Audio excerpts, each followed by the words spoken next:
नमस्ते बच्चों। आज हम पढ़ेंगे कक्षा 12 की कविता उषा, जिसे शमशेर बहादुर सिंह ने लिखा है। इस कविता के कवि शमशेर बहादुर सिंह हैं।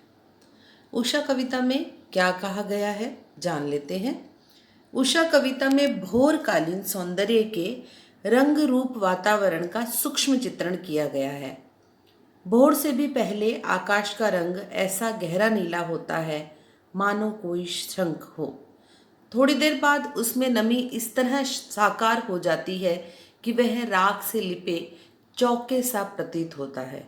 कुछ देर बाद सूरज की लाली उसमें ऐसे मिल जाती है कि वातावरण लाल केसर से धुली काली सील जैसा जान पड़ता है, या यूं लगता है मानो काली स्लेट पर किसी ने लाल खड़िया चौक मल दी हो। और कुछ देर बाद सूरज का प्रकाश प्रकट हो जाता है। तब आकाश में उगती हुई श्वेतता यूं लगती हो मानो नीले जल में किसी की गोरी देह झिलमिला रही हो। सूर्योदय होने पर आकाश में उषा का सारा सौंदर्य समाप्त हो जाता है। इस प्रकार उषा का सौंदर्य पल प्रतिपल बदलता रहता है। उषा कविता में प्रकृति में होने वाला परिवर्तन मानवीय जीवन चित्र बनकर अभिव्यक्त हुआ है। प्रस्तुत कविता सूर्योदय के ठीक पहले पल पल परिवर्तित प्रकृति का शब्द चित्र है।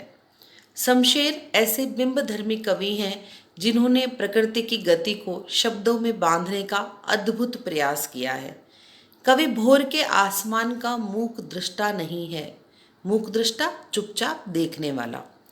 वह भोर की आसमानी गति को धरती के जीवन भरे हलचल से जोड़ने वाला सृष्टा भी है।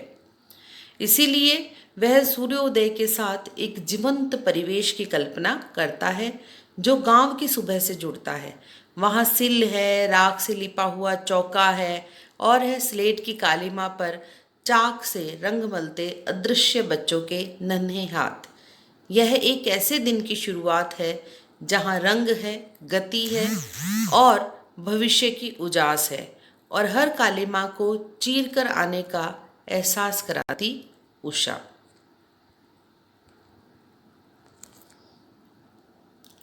अब थोड़ा परिचय लेते हैं हम शमशेर बहादुर सिंह का। कवि परिचय। शमशेर बहादुर सिंह हिंदी साहित्य के एक महत्वपूर्ण हस्ताक्षर हैं।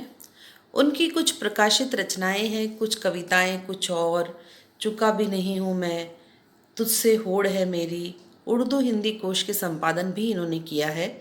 इनको साहित्य अकादमी, कबीर सम्मान सहित अनेक पुरस्कारों से सम्मानित किया गया है। पढ़ते हैं उषा कविता को। प्रातः नभ था बहुत नीला, शंख जैसे भोर का नभ। जब सुबह का वक्त होता है, हल्की कालीमा होती है, उस समय का वर्णन है ये। राख से लिपा हुआ चौका अभी गीला पड़ा है। देखते हैं। प्रातःकालीन आकाश का रंग शंख के समान गहरा नीला था। उसके बाद भोर हुई। भोर के समय नीला रंग थोड़ा मंद पड़ गया।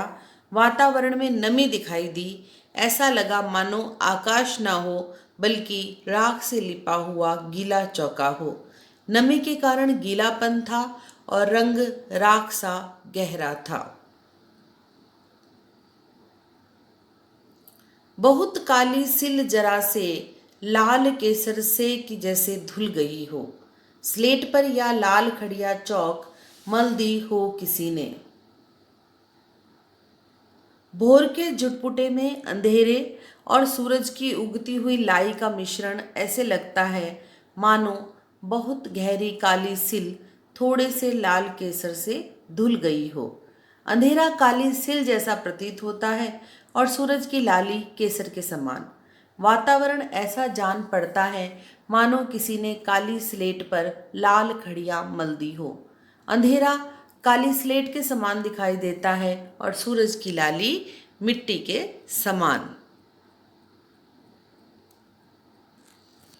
नीले जल में या किसी की गौर झिलमिल देह जैसे हिल रही हो, और जादू टूटता है उषा का, अब सूर्योदय हो रहा है।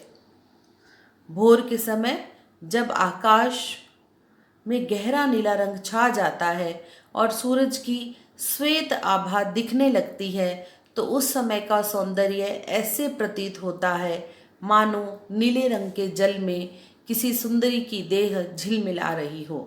कुछ समय बाद सूर्य उदय होता है, तब उषा पल पल बदलते रंगों के सौंदर्य के साथ एकदम छूमंतर हो जाती है, अर्थात सूर्योदय हो जाता है और प्रकृति के रंग समाप्त हो जाते हैं।